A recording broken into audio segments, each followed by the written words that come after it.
पवन, तोहर हाथ में का बा? कुछ ना सर, हम तो बस। हाथ दिखावा अपन।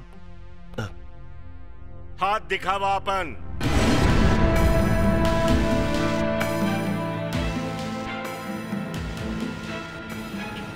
हे भगवान, सबूत मिटावे के कोशिश करते हैं। इनका जेब के तलाशी ला। जी सर।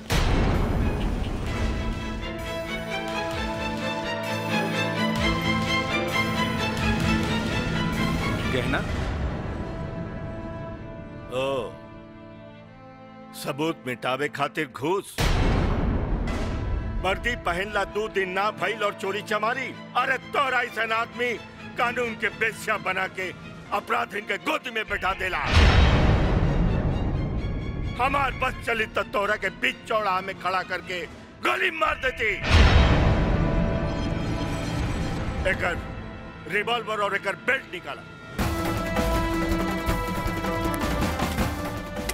हमरा शर्म आवता कि तोरा जिसन आदमी के अपन दोस्त बनाई नहीं।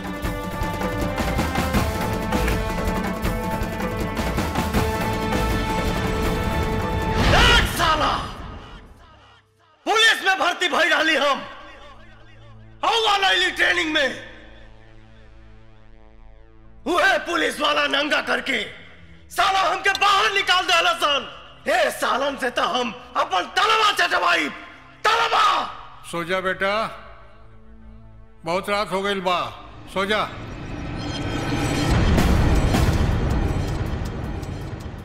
कौनो पुलिस वालन के इतना ताकत नहीं थे कि केहू बड़ मुजरिम पर हाथ डाल सके।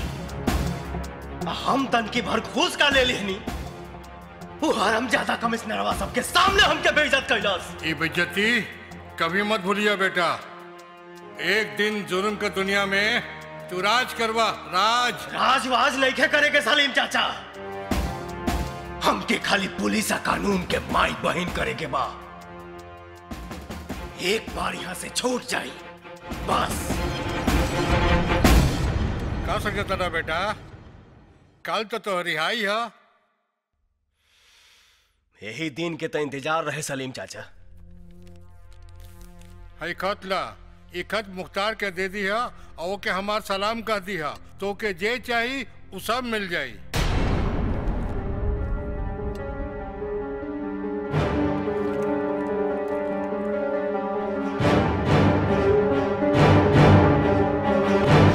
देखा भाई, जे एक बार जेल के सैर के चलावेला ना, वो अपना ब्यादरी के हो जाला।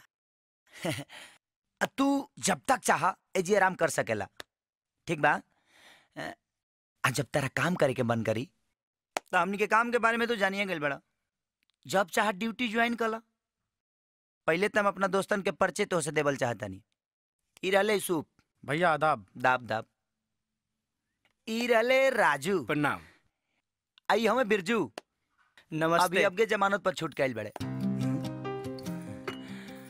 चला लो, हमनी के काम धंधा में लागल जा भाई के आराम कर। ठीक बा भाई, प्रणाम। चला।